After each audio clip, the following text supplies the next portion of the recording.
Monastery is a small community in the Canadian province of Nova Scotia, located in Antigonish County at the junction of Nova Scotia Trunk 16 and 4.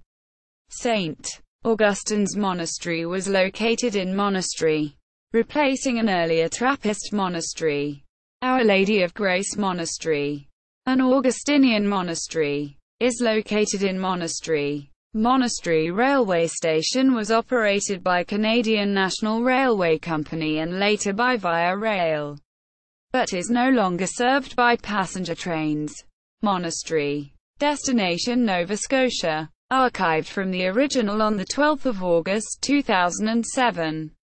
Monastery webcam. Transportation and Infrastructure Renewal. Nova Scotia. Retrieved March 23, 2015. Monastery. Antigonish County. Multicultural Trails. Archived from the original on 23 March 2010.